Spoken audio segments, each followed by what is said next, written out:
love and you don't like that time was recorded at the Budokan in Japan. It probably resulted in making that venue famous just because the title of the album is At Budokan. And of course, I'm talking about Cheap Trick at Budokan. That opens my list at number 5. Now, I want to tell you this. I think that the great version of that is the complete version. Now, the classic version of At Budokan, as many of you know, is a single disc.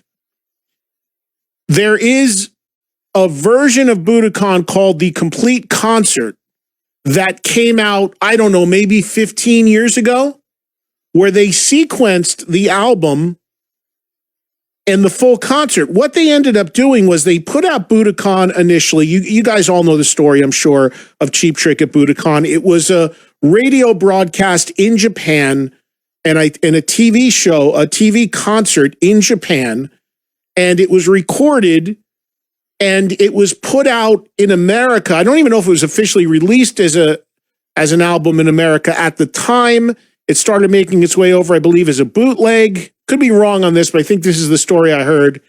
And then the band's label, Epic, decided to release the record. Like a lot of records in the 70s that were live, they became these landmark records and these classic records and these big deals when they were released. And it took off against anybody experiencing or thinking or having any knowledge that that was going to happen for Cheap Trick. So the classic version of Budokan is a single record. But they then later put out the other part of the concert that they performed, because obviously that night Cheap Trick didn't only play the songs that were on the original Budokan. The show was longer than that. So then the next thing they did was a number of years later, they put out the other songs as a separate CD. And then about, I think, 10, 15 years ago, they put out a double CD of the complete concert. They sequenced the record back to the original running order and put the entire show out. That, look, the classic version is the original Budokan because that's what we all know. Those songs in that order, and that was what was originally presented. So I get that. But if you really, really want to experience that full concert with everything, including the walk to the stage, the stage wraps, everything, you got to get that complete version.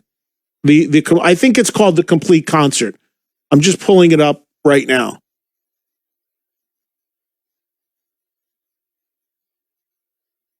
So that to me is the ultimate version. As a matter of fact, what's really even amazing there is that if you listen to that, Rick Nielsen had a little recorder at the time. You're talking about the 70s here, 78. And Rick Nielsen had a little recorder and you hear them talking as they walk their way to the stage. It's really amazing. Hello there. Come on. Look out. Big eyes. Need your love. Ain't that a shame? I want you to want me. Surrender. Good night. Clock strikes 10. That's the original 10-song track listing.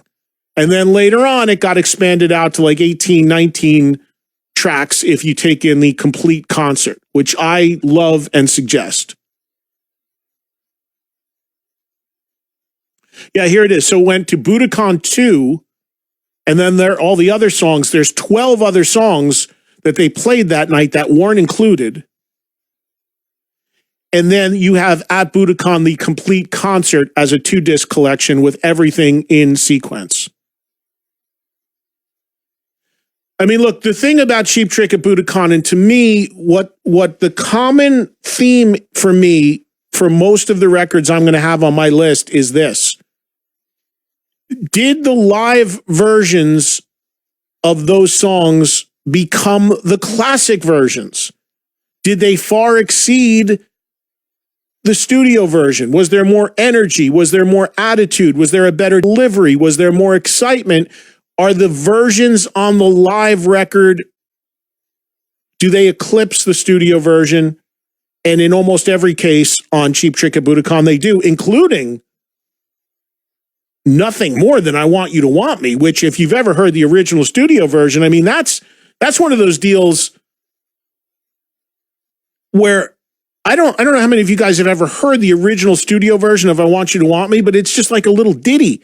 It's not even close to the song that it is on Budokan. On Budokan, it came alive and it became the classic version of that song from the live record.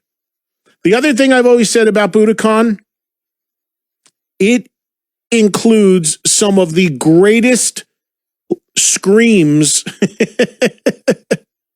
ever recorded as the young female Japanese fans were just swooning over Robin Zander and Tom Peterson, who Cheap Trick in their infinite wisdom on more than one occasion, including the Budokan album, put those two guys on the front of the jacket of the record and Bun E and Rick on the back.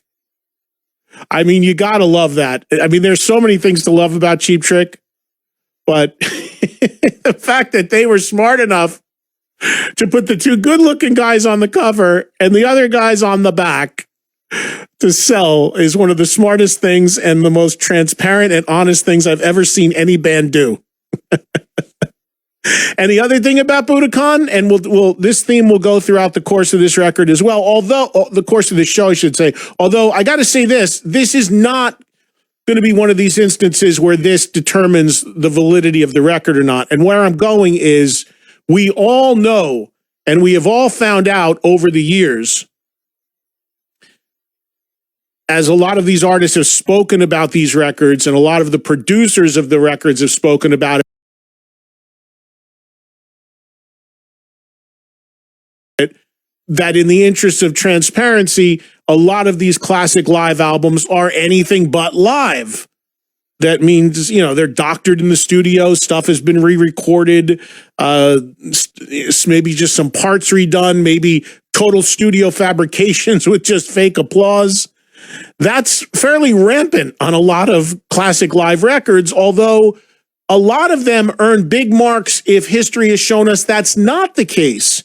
And when it comes to Budokan, extra credit because it truly is a live record. It was a live broadcast. It was just a captured live broadcast. To me, that even earns higher marks because it's truly a document of what the band sounds like. It's not a studio record with some applause.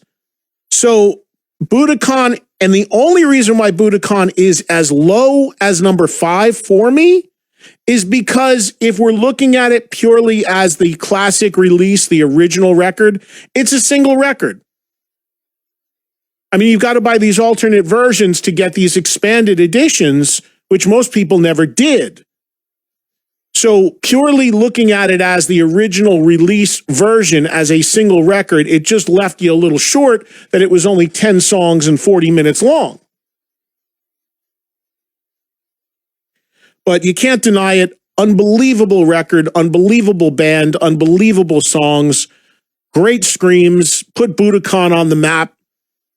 And really helped take Cheap Trick to a whole nother level, as many live records did in the 70s. And I'll tell you right now, every one of my picks is from the 70s. It is my favorite era of music. And also, if you're talking about live records, it was the decade for the live album. And really, you could make a case outside of a few exceptions. The last time the live album mattered and was an event when it was released and was impactful